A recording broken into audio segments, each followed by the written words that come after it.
आज से 6.5 करोड़ साल पहले पृथ्वी कुछ ऐसी दिखाई देती थी। जहां आप बैठे हैं वहां डायनासोर्स घुमा करते थे। समुद्र की गहराई से लेकर आसमान की चोटी तक 1 लाख किलो वजनीय जीव से लेकर 4 हाथियों से भी बड़े पक्षी तक हर कोने में बस इनका ही राज था। लेकिन ऐसा क्या हुआ कि सिर्फ चंद घंटों में इनका विनाश हो गया? हमारे पूर्वज ही जिंदा क्यों बचे और इंसान पृथ्वी पर कैसे आए, जानते हैं इस वीडियो में। समय में थोड़ा पीछे चलते हैं। ये है हमारी पृथ्वी। उस वक्त ऑक्सीजन ज्यादा होने की वजह से 30-35 महले की बिल्डिंग जितने ऊंचे पेड़ हर जगह दिखाई देते थे और इनमें रहते थे डायनासोर। ये है 8 मंजिला ऊंचा अर्जेंटोसोरस। एक दिन में ये कई जंगल चर जाते थे। उस वक्त पृथ्वी कुछ ऐसी दिखाई देती थी। ये है चूने के रेगिस्तान, जहाँ लाखों सालों से बरसात नहीं हुई। यहाँ भी इनका बोलबाला है। ये है हमारा भारत, जो एशिया की तरफ बढ़ रहा था। उस वक्त भारतीय जमीन लावा से भरी रहती थी और यहाँ पाए जाते थे राजासोरस। यहाँ का कुछ अलग ही मंजर है। 7 बस जितने लंबे जीव से लेकर इंसान जितने बड़े केकड़े तक।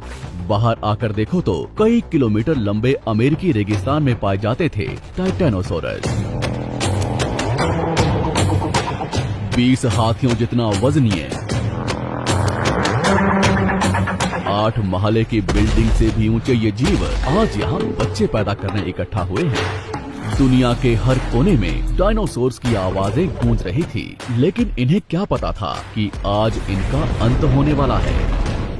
दरअसल हमारे सौरमंडल में जुपिटर और मंगल ग्रह के बीच बहुत से उल्कापिंड हैं, जो सूरज का चक्कर लगा रहे हैं। अंत के 10 करोड़ साल पहले इनमें से ही 2 उल्कापिंडों के बीच टकराव हुआ और उसका एक टुकड़ा तेज गति से पृथ्वी की तरफ बढ़ने लगा। पृथ्वी के पास आते ही उसके कुछ टुकड़े चांद पर गिरे, मगर गति तेज होने की वजह से चांद का गुरुत्वाकर्षण उसे खींच नहीं पाया। पृथ्वी के करीब आते ही उसकी गति बढ़ने लगी। वातावरण के खिंचाव ने उसे जलाना शुरू कर दिया और वो 80,000 किलोमीटर प्रति घंटे की रफ्तार से पृथ्वी से टकराया।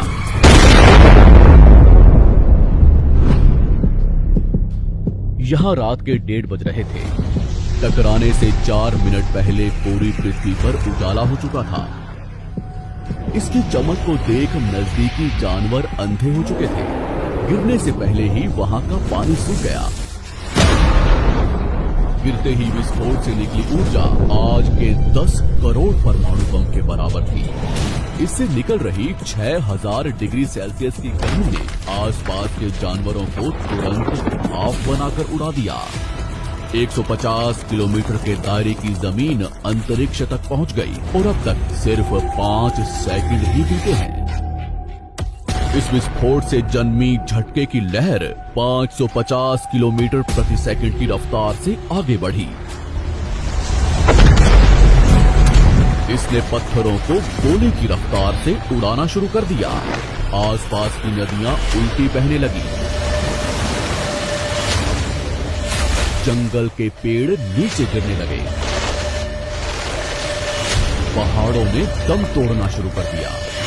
इसके कुछ ही सेकंड बाद आई भयंकर गर्मी की लहर ने उड़ रहे पत्थरों को पिघलाकर लावा बना दिया। संपर्क में आने वाला हर एक पानी तुरंत भाप बन रहा था। समुद्र के अंदर उबाल शुरू होने लगा। पलक झपकते ही जंगल सूख रहे थे। जानवरों का शरीर उबल रहा था और अभी तक तो सिर्फ शुरुआत ही हुई है। टकराव से हजारों टन मलबा अंतरिक्ष में पहुंचा था, जो गुरुत्वाकर्षण की वजह से पृथ्वी के चारों तरफ फैलकर पृथ्वी पर गिरने लगा। उसमें भी आग लग रही थी और जहां ये गिर रहे थे वहां कई किलोमीटर तक विनाश हो रहा था। टकराव ने पृथ्वी को अंदर से भी हिला दिया था, जिससे कुछ ही सेकंड में पृथ्वी पर भूकंप आना शुरू हो गया।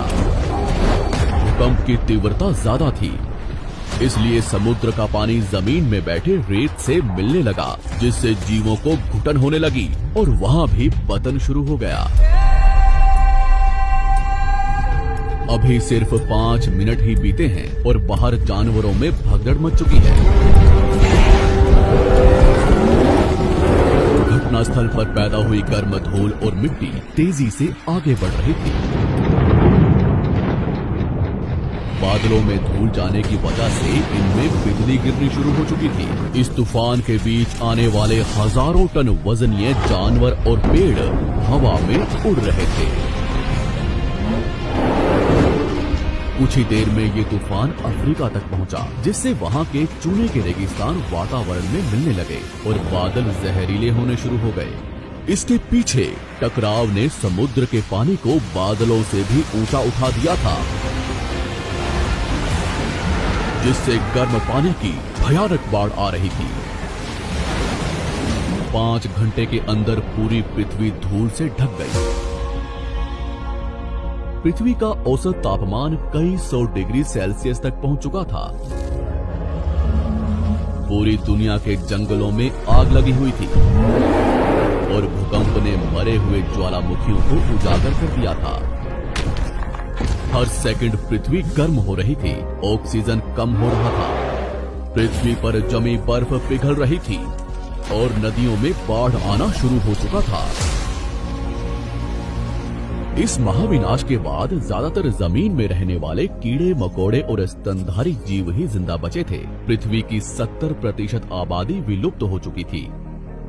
कुछ डायनासोर्स अभी भी जिंदा थे, जो या तो छोटे थे या उन्हें किसी गुफा ने बचा लिया था। समुद्र की गहराई में रहने वाले जीव भी सलामत बचे थे, लेकिन अब उनका भी समय खराब होने वाला था। कुछ ही दिनों बाद जहरीले बादल पूरी दुनिया में बरसना शुरू हो गए। दिन ब दिन समुद्र जहरीला होने लगा, जिससे समुद्री जंगल भी मरना शुरू हो गए। धूल से ढकी ये पृथ्वी ठंडी पड़ रही थी